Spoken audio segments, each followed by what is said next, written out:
We now want to take a look at how we can go about sharpening the eyes. And of course, like everything inside of Photoshop, you have 20 different ways that you can do this. I'm going to show you 2 ways that work really well.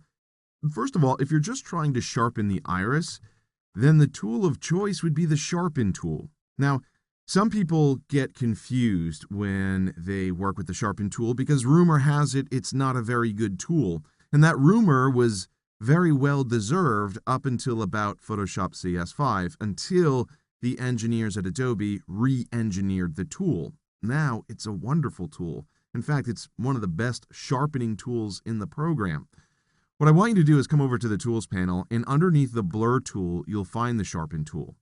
With it selected, you can come over and choose a brush size. For now, the mode can be set to normal. Strength is going to be 50%, but the key here is you want to protect detail. If you don't protect detail, you're going to get kind of that old sharpening tool, and you're not going to get very good results. So let's come over here and create a new layer. After creating a new layer, we're going to sample all layers. Then we're just going to start painting in sharpness.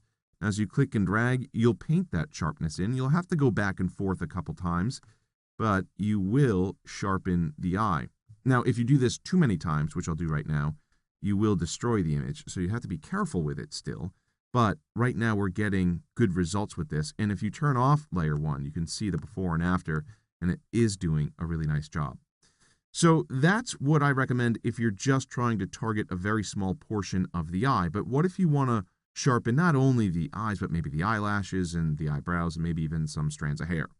Well, if that's the case, then you don't want to click and drag and sharpen all this stuff with the Sharpen tool. It's going to take an awful lot of time.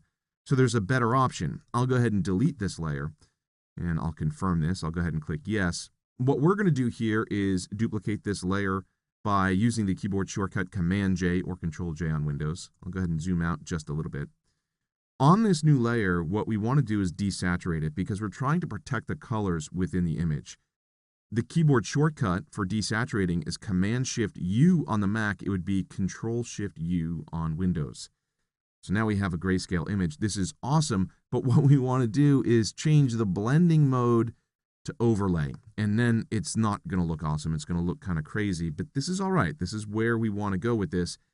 The next step is to apply a filter. So let's come up to the filter menu, and under the filter menu, we can choose other, and after selecting other, we can choose high pass.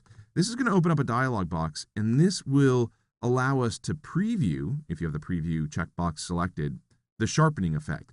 So a lower radius will perform less sharpening, a medium radius will perform more sharpening, and a much larger radius will ruin the image. So you have to be careful with this. I'm going to stay kind of in an area that's going to be a little bit more extreme than what I would normally use, just so you can see the results of this clearly.